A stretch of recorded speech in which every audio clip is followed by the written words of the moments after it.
Halo, assalamualaikum warahmatullahi wabarakatuh. Kembali lagi dengan saya Siti Munawaroh, jurusan Tadris Biologi. Oke, bismillahirrahmanirrahim.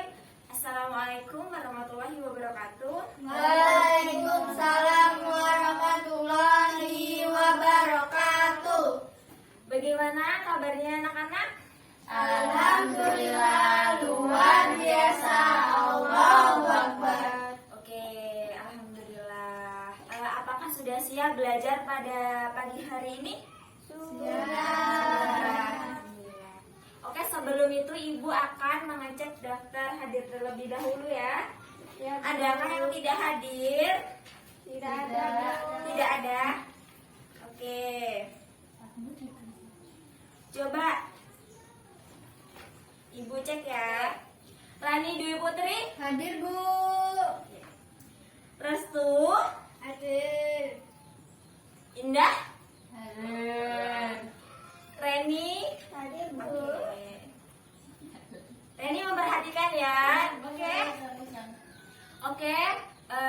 Sebelum kita mulai belajar, alangkah baiknya kita berdoa terlebih dahulu agar apa yang kita dapat bermanfaat bagi kita semua.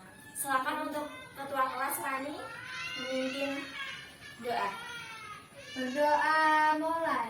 A'udzu billahi minasyaitonir rajim.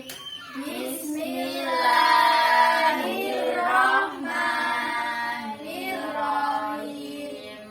Raditu billahi rabba wa bil islami dina wa bi Muhammadin nabiyya wa rasulah. Rabbi zidni ilma warzuqni fahma. Amin ya rabbal alamin. Oke, alhamdulillah. Baiklah. Sebelum itu, Ibu akan bertanya kepada kalian. Coba tolong Rani, slide selanjutnya. Nah, adakah yang tahu gambar apakah ini? Ya, flu ya. Lebih tepatnya flu. Apakah kalian pernah mengalami flu? Pernah, pastinya pernah ya. Oke, jadi kalian tahu nggak? Kan ini kan flu tuh Ya. atau influenza. Kalian tahu nggak penyebabnya apa? Tahu nggak? Cuaca. Ya, cuaca bisa. Virus. Virus, ya benar sekali. Jadi flu atau influenza ini disebabkan oleh infeksi saluran pernafasan yang disebabkan oleh virus influenza. Jadi kayak semuanya biasanya flu itu disebabkan kayak tadi cuaca, bisa debu juga bisa karena adanya virus influenza. Dan juga Rani biasanya kalau flu itu kan semuanya menularkan ke Reni karena kalian kembar ya. Jadi mungkin kalian lagi ngomong gitu Reni kena percikan atau memegang benda yang habis dipegang Rani juga bisa bersalaman gitu, juga bisa tertular. Jadi ya hampir mirip virus corona tapi Nggak mematikan. ya. Virus corona juga nggak mematikan. Oke, kita masuk ke pembahasan aja.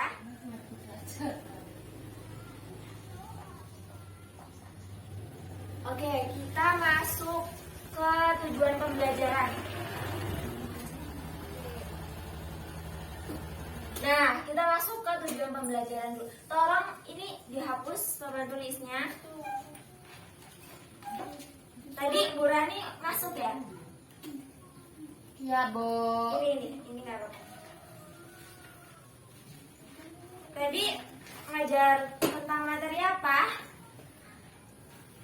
PAI dulu. Oh, Tentang anu Bu, iman pada di depan udah.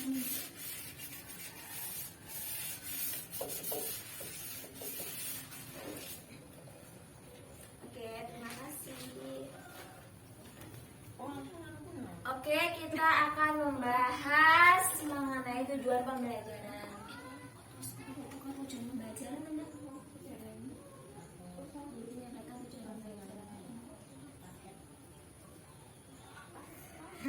Oke, kita akan masuk ke tujuan pembelajaran.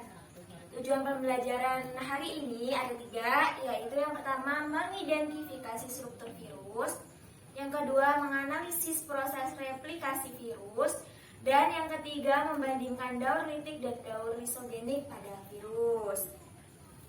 Oke, kita akan sudah disiapkan bukunya? Sudah, Bu. Sudah. Oke, selanjutnya kita akan membahas mengenai sejarah penemuan virus.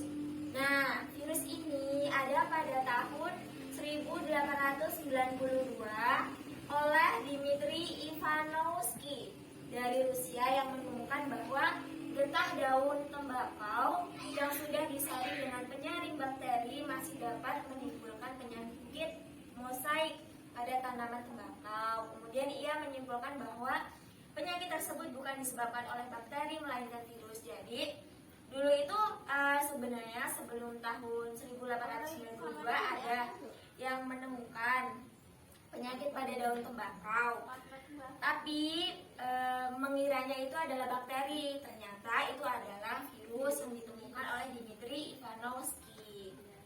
Ya, oke, untuk slide selanjutnya. Nah, di sini ada ciri-ciri virus. Oke, silakan dibaca. Yang pertama, hanya dapat dikembangbiakan pada sel-sel hidup lain atau parasit obligat. Yang kedua, reproduksi hanya memerlukan asal nuklear. Yang ketiga, Tidak dapat membelah diri. keempat, Tidak bisa tidak dapat dikristalkan dan tidak dapat bergerak dan melakukan metabolisme sendiri. Oke. Selanjutnya. Nah, di sini ada gambar struktur dari virus. Di sini ada kepala, leher, ekor, terus ada kapsid, asam nukleat atau DNA, ada kerah atau kolar, ada leher, selubung ekor, serabut ekor, lempeng dasar, dan jalur tusuk. Mungkin ada yang ingin bertanya? Ya, Bu. Apakah bentuk virus itu hanya seperti itu ya, Bu ya? Oke, nanti Ibu jawab ya. Mungkin ada yang ingin bertanya lagi? Ya, Bu. Silakan Rani. Apa fungsi dari beberapa struktur virus tersebut? Oke, sebelum Ibu jawab pertanyaan dari Rani, saya akan jawab pertanyaan dari Indah dulu. Sebenarnya masih banyak ya, nggak cuma bentuk seperti ini, masih banyak banget. Ibu akan gambarkan beberapa bentuk dari virus. Sebentar ya.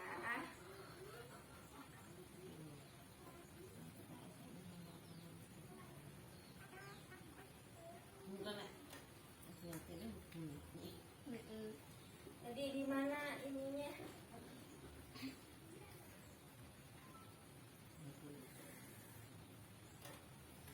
Oke. Ibu akan gambarkan beberapa bentuk virus.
gambar beberapa virus ya. Jadi bentuk virus itu nggak cuma kayak gini.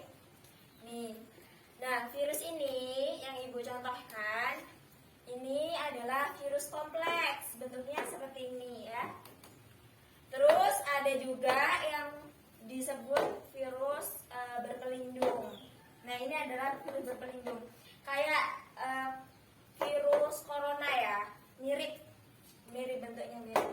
Terus ada juga yang ini icosahedral. Terus ada juga yang berbentuk spiral. Jadi nggak cuma itu ya, Dah ya. Iya, Bu.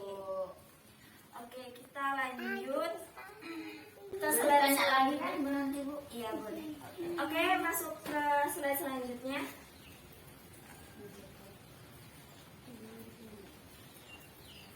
Nah, di sini ada struktur tubuh virus. Yang pertama, virus tidak memiliki sel atau aseluler. Yang kedua, ukurannya 20 nanometer sampai 300 nanometer. Yang ketiga, hanya dapat dilihat dengan pembesaran mikroskop 50.000 kali. Yang keempat, virus umumnya semacam habur atau kristal, bentuknya variasi. Tadi juga dijelaskan virus itu semacam berbentuk kristal gitu. Dan bentuknya tuh bervariasi. Tubuh virus terdiri dari kepala, isi tubuh, dan ekor.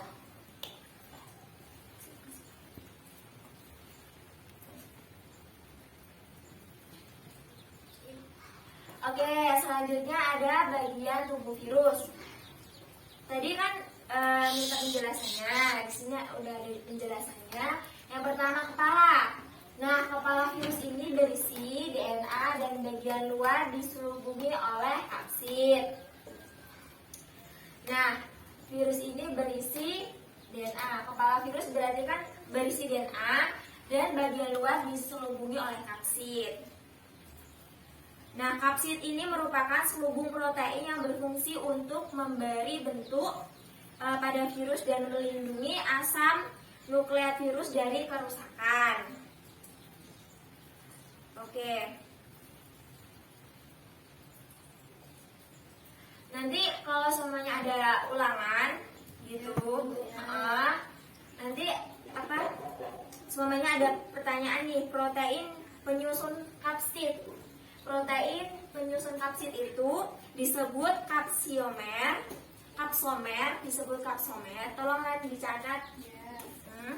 Terus kapsid berisi asam nukleat itu disebut nukleokapsida. Oke, kita lanjut ke nomor 2. Itu ada isi tubuh. Nah, isi tubuh yang kering terdapat virion atau merupakan bahan genetik asam nukleat berupa DNA dan RNA. Jadi isi tubuhnya itu terdapat virion atau merupakan bahan genetik berupa DNA dan RNA. Nah, virus yang isi tubuhnya RNA dan bentuknya menyerupai kubus, contohnya itu ada virus poliomielitis, virus radang mulut dan kuku, dan juga virus influenza. Seperti yang Ibu contohkan tadi, virus influenza yang terdapat pada orang yang flu. Bu, virus radang mulut dan kuku itu contohnya kayak penyakit apa ya, Bu? Untuk virus radang mulut seperti kita sehariawan. Terus kalau kuku itu kayak kita cantengan. Pernah kan cantengan itu? Enggak pernah. Itu infeksi dia. Oke, selanjutnya adalah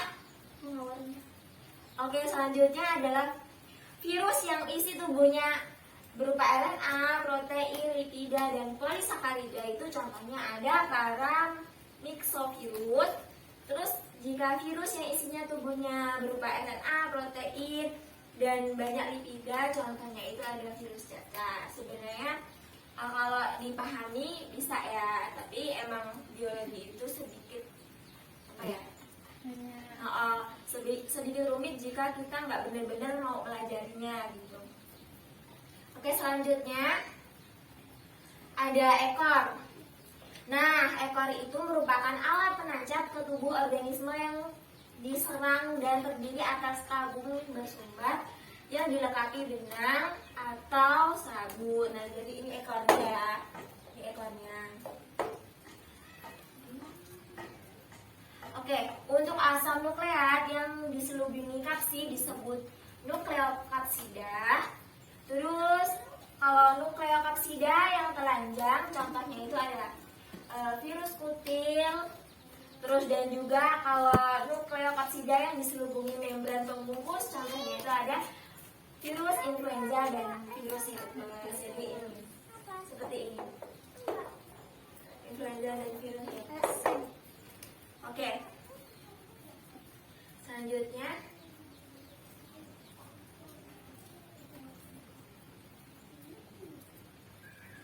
oke, di sini ada beberapa catatan untuk materi virus. Virus ini. Oke, di sini ada beberapa catatan. Ukuran tubuh virus sangat kecil, sekitar 20 nanometer sampai 300 nanometer. Seperti yang Ibu jelaskan. Terus bentuk tubuhnya itu bervariasi, ada batang, silinder, bulat, kubus, oval, huruf T. Terus banyak banget. Terus tidak berbentuk sel, hanya dapat dikristalkan. Jadi virus itu hanya dapat dikristalkan. Terus tidak memiliki metabolisme dan tidak dapat merespon rangsangan. Memiliki materi genetik DNA dan RNA. Dapat bereproduksi hanya pada sel ikan yang hidup. Jadi kalau sebenarnya virus itu kayak virus corona lah, itu dia akan mati kalau menyerang manusia. Terus manusianya masih hidup, dia akan menyerang jika tidak diobati dengan benar-benar gitu. Dan nanti virus ini akan mati juga mengikuti orang jika orang itu udah mati juga gitu. Jadi meninggal gitu. Oke, selanjutnya tidak dapat mensintesis protein sendiri dan tidak membuat ATP sendiri. Jadi virus itu tidak dapat mensintesis proteinnya sendiri dan tidak dapat membuat ATP-nya sendiri. Selanjutnya, ATP ini. Tanya ATP itu apa? ATP itu adalah adenin trifosfat. Jadi virus itu nggak bisa membuat adenin trifosfatnya sendiri. Oke, selanjutnya. Nah, karena tidak memiliki organel metabolik seperti ribosom, sitoplasma, membran sel, yang merupakan partikel yang bentuk dan ukurannya sangat sederhana. Jadi virus itu merupakan partikel yang memiliki bentuk dan ukurannya sangat sederhana sehingga tidak memiliki organel metabolik seperti ribosom, sitoplasma, dan membran sel. Terus virus itu digolongkan benda hidup karena memiliki materi genetik DNA dan RNA dan kemampuan memperbanyak diri dalam sel inang. Terus selanjutnya virus itu digolongkan benda tak hidup juga karena bisa dikristalkan. Jadi virus itu banyak yang mengartikan ya. Ada yang ngomong virus itu benda tak hidup karena dapat dikristalkan, dan ada juga yang bilang virus itu benda hidup ya. Oke. Terus yang terakhir ada virus itu merupakan parasit sejati. Jadi virus itu ya parasit lah, kebanyakan itu tuh menyerang manusia, merugikan manusia gitu kan. Oke, selanjutnya.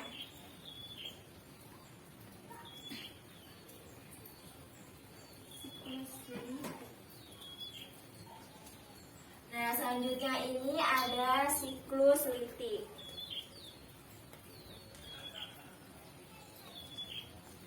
Siklus litik yang pertama, virus akan menempel pada sel dan menyuntikkan DNA.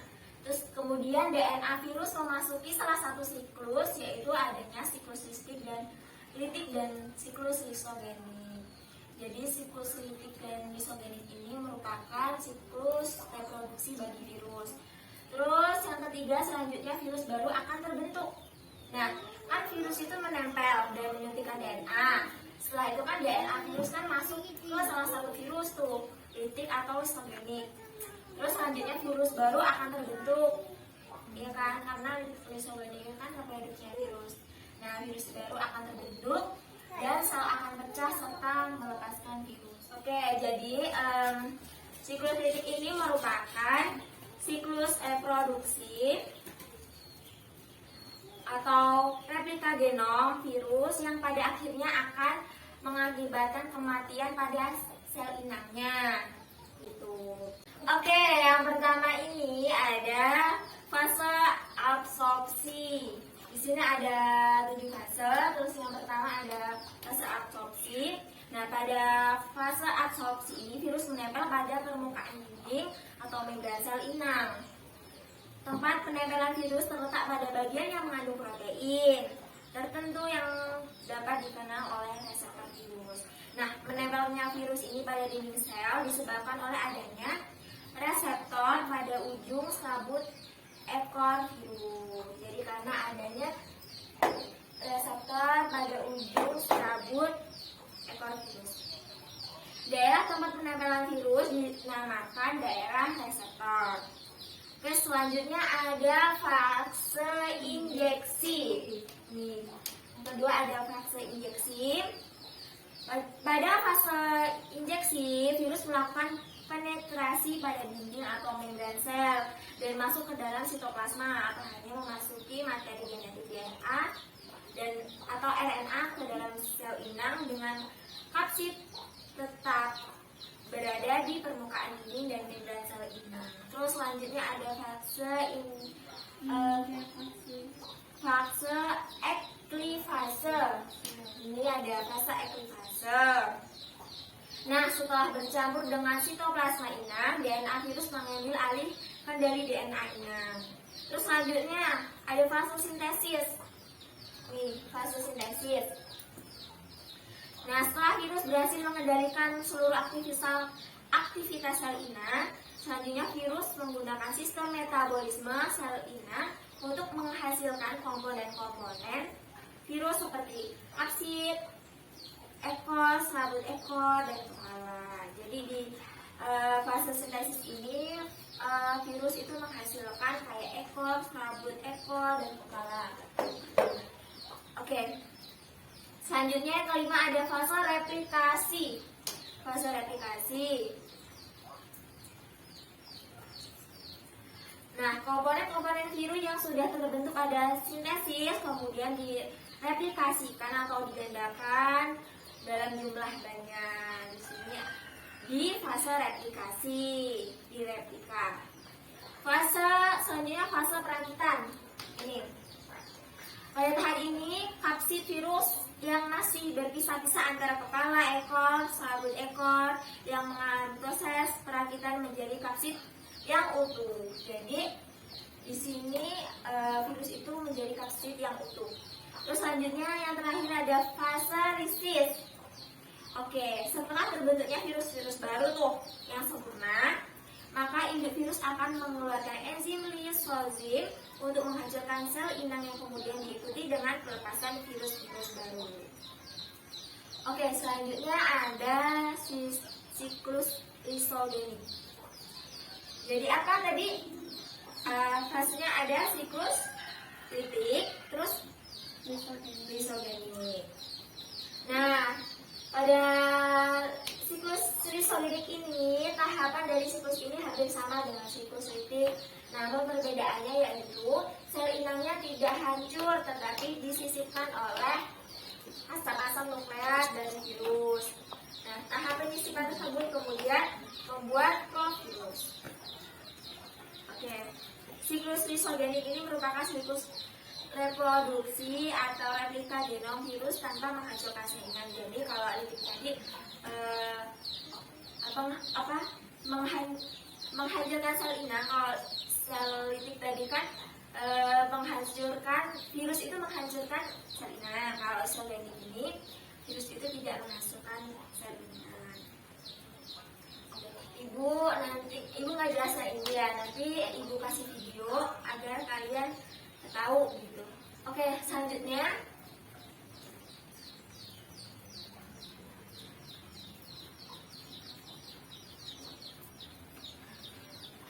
selanjutnya ada contoh-contoh virus. Coba baca bagus. Terus tuh, silakan. Influenza, SARS, Coba Indah ada. influenza, SARS, service acute respiratory syndrome. Yang ketiga HIV/AIDS atau acquired immunodeficiency syndrome. Hepatitis, polio, rabies, cacar, varicella virus, gondong, campak, kuman papiloma. Jadi contoh dari virus itu sebenarnya sangat banyak sekali. Ibu cuma menampilkan beberapa contoh virus saja. Oke, Ibu akan menjelaskan yang pertama adalah virus influenza. Nah, influenza ini merupakan penyakit menular yang disebabkan oleh virus RNA dari keluarga Otomyxoviridae. Nah, gejala yang timbul biasanya menggigil, terus kayak flu gitu, sakit tenggorokan, nyeri otot, sakit kepala, batuk, dan kelelahan ya biasanya virus influenza yang ditularkan biasanya melalui udara seperti yang Ibu jelaskan tadi, melendir hidung, kotoran burung juga bisa. Terus virus influenza ini dapat dilemahkan oleh sinar matahari, desinfektan, dan deterjen. Oke, selanjutnya ada SARS atau Severe Acute Respiratory Syndrome, adalah sebuah jenis penyakit pneumonia. Nah, pertama kali itu ditemukan tahun 2002. Jadi SARS itu SARS ini ditemukan pertama kali pada tahun 2002. Sesudah Ibu lahir. 2 tahun sesudah Ibu lahir. Ibu lahir bulan tahun apa? Tahun 2000. Di Guangdong, Tiongkok. Nah, SARS ini mirip seperti flu, demam, radang tenggorokan, batuk. Jadi SARS ini gejalanya tuh hampir mirip kayak flu juga. Nah, selanjutnya ada HIV/AIDS, adalah sekumpulan gejala dan infeksi yang timbul karena rusaknya sistem kekebalan tubuh akibat infeksi virus HIV. Yang dikeluarkannya biasanya di antara lapisan kulit, darah, atau aliran darah. Biasanya ditularkan melalui lapisan kulit atau aliran darah juga bisa. Dengan cairan tubuh yang mengandung HIV. Jadi ditularkannya itu melalui kulit atau aliran darah yang mengandung virus HIV. Hepatitis adalah peradangan hati karena berbagai sebab yang disebabkan oleh virus hepatitis A, B, C, dan E. Biasanya penyebabnya itu orang yang banyak mengonsumsi obat-obatan dan juga banyak mengonsumsi alkohol. Oke, selanjutnya ada polio. Nah, kata polio ini berasal dari bahasa Yunani yang artinya abu-abu atau bercak. Polio atau poliomyelitis adalah penyakit paralisis atau lumpuh yang disebabkan oleh virus poliovirus atau PV yang masuk melalui mulut, menginfeksi saluran usus. Jadi polio ini bisa nyebabin orang itu lumpuh gitu. Oke, selanjutnya ada rabies. Biasanya disebabkan oleh hewan ya, rabies ditularkan ke manusia melalui gigitan hewan. Penyakit ini bersifat zoonotik, yaitu dapat ditularkan melalui hewan ke manusia. Rabies itu Terus, bisa ditimbul oleh hewan apa, Bu? Anjing bisa, kelelawar juga bisa, banyak banget. Kucing itu bisa masih, Bu? Bisa. Tapi saya pernah gigit kucing, berarti saya pernah rabies ini. Kalau monyet Ya itu enggak, karena rabies itu kan biasanya karena ada virusnya. Gitu. Kalau kucingnya dirawat dengan sepenuh hati, dengan sungguh-sungguh, dengan bersih lah. Enggak, insya Allah Berarti nggak hewan ada. yang nggak ada virusnya berarti nggak bisa, kita nggak dapat Kontaminasi. Ya, karena kan rabies itu kan karena ada virus. Oke. Ada cacar air. Cacar air ini selanjutnya cacar air. Cacar air ini disebabkan oleh virus herpes virus varicella. Nah, virus ini mempunyai DNA ganda dan menyerang sel diploid pada manusia. Selanjutnya gondong. Penyakit gondong ini disebabkan oleh paramyxovirus yang dapat hidup di jaringan otak, selaput otak, dan sebagainya.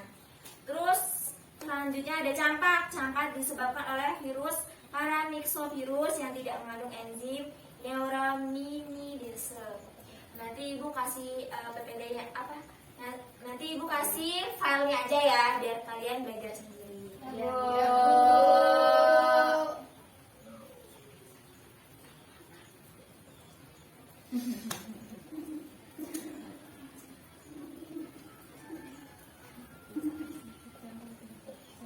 Oke, ibu akan membagi kalian menjadi 2 kelompok. Jadi nanti tolong kerjakan, ibu nanti akan membagi lembar kerja siswa. Sebentar ya. Oke, ibu akan membagikan lembar kerja siswa. Nanti kalian kerjakan 1 kelompok 1 ya. Iya, Bu.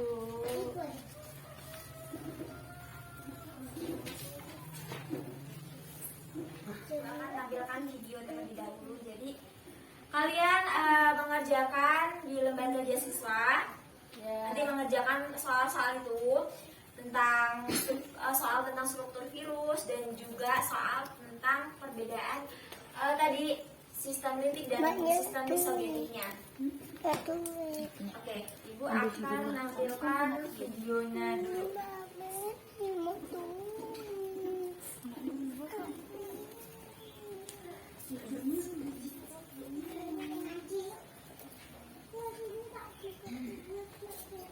Masih diperdebatkan ciri-ciri virus yang membedakannya dari makhluk hidup. Silakan dicatat dan dijawab ya di lembar kerja siswanya. Virus hanya memiliki satu jenis asal nukleat saja, DNA, atau virus membutuhkan sel inang karena virus hanya dapat memperbanyak diri di dalam sel-sel hidup. Ketiga, virus tidak memiliki enzim untuk melakukan metabolisme untuk kehidupannya. Keempat, virus hanya dapat mereproduksi materi genetiknya, sedangkan sebagai benda tak hidup dan dapat dicairkan kembali. Virus harus memiliki sel inang untuk memperoleh energi dan untuk memperbanyak diri. Di luar sel-sel inang, virus tidak dapat hidup sehingga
Tolong diperhatikan ya.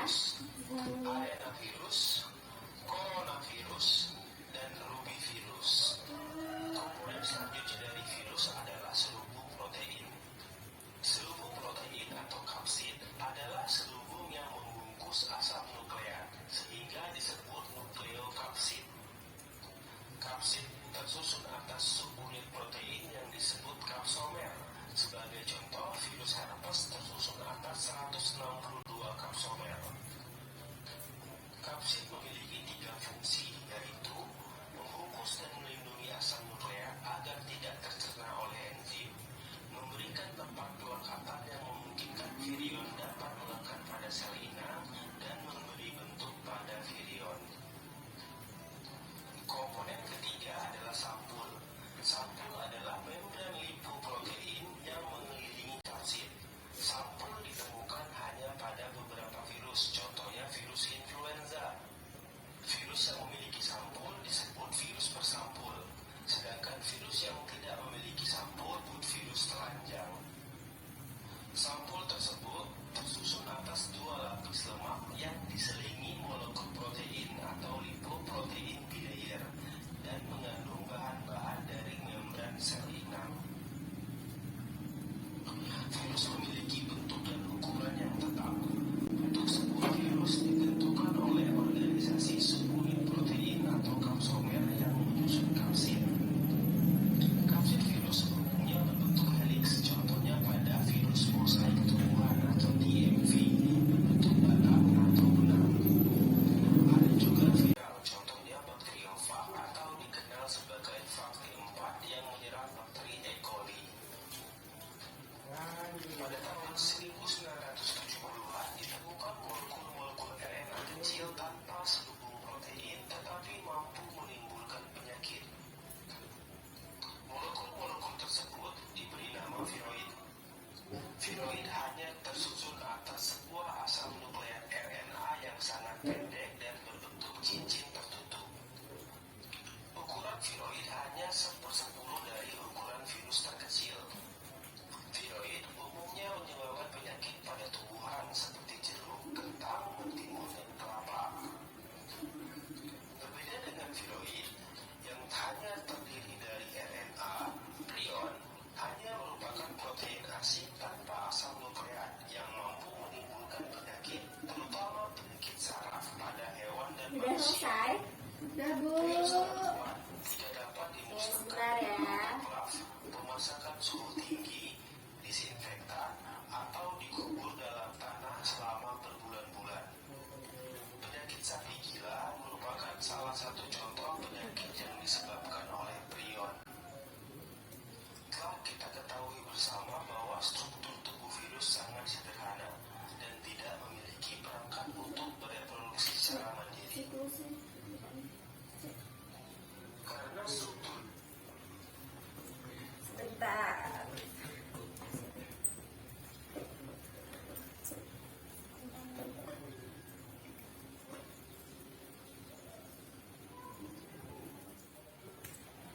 Oke, menyingkat waktunya sudah semakin semakin siang, maka nanti ibu kasih videonya ke WhatsApp. Jadi nanti kalian lihat sendiri ya. Ya, Bu. Oke.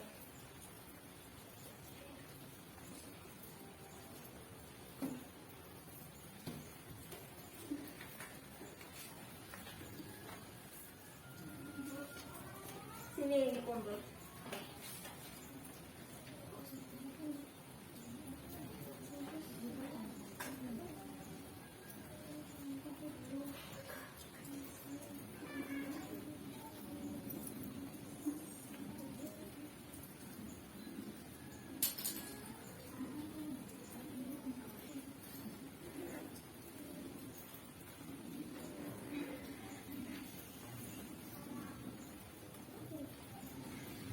Nah, ini coba ini perbedaan siklus litik sama isop ini.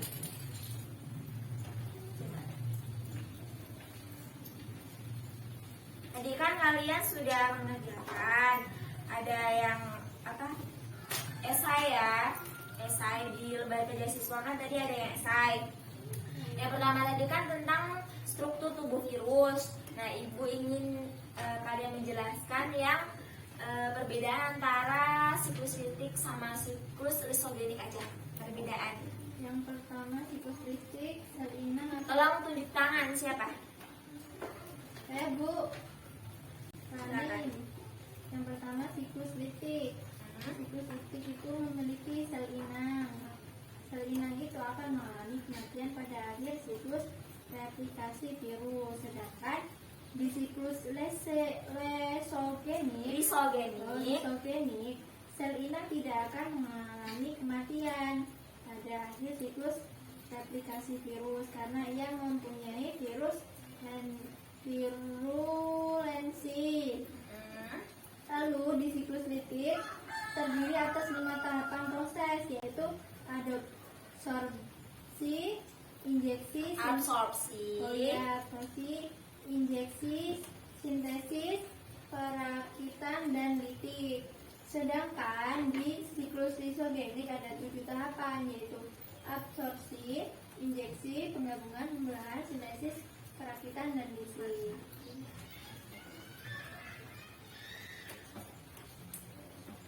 Lalu di siklus litik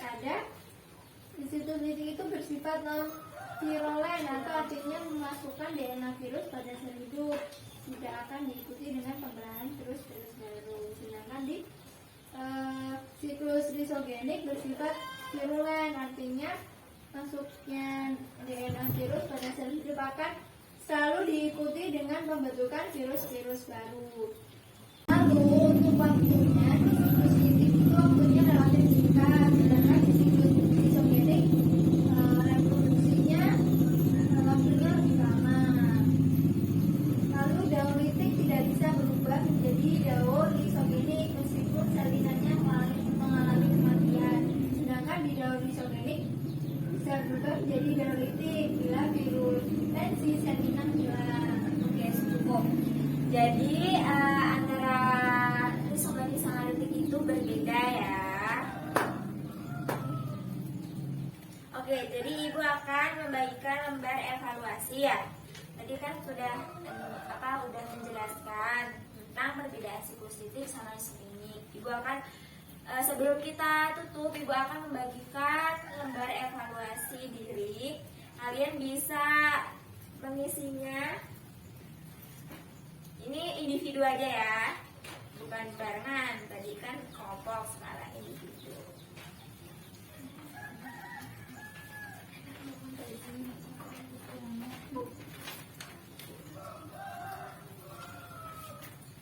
Silakan.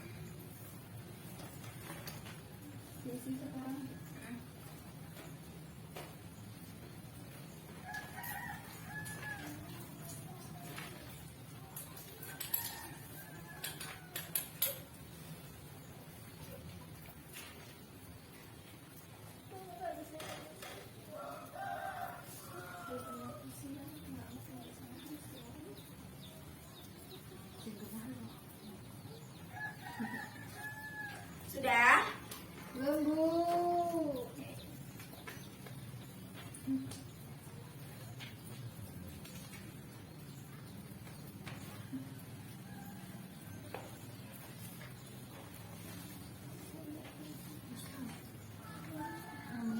Sudah kan?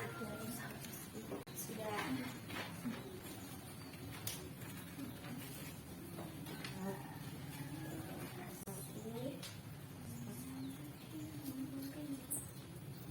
Oke, sekian pertemuan kali ini.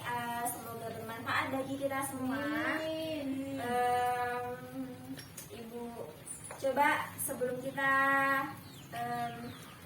akhiri berdoa terlebih dahulu. Silakan untuk ketua kelasnya memimpin doa. Berdoa mulai. Bismillahirrahmanirrahim.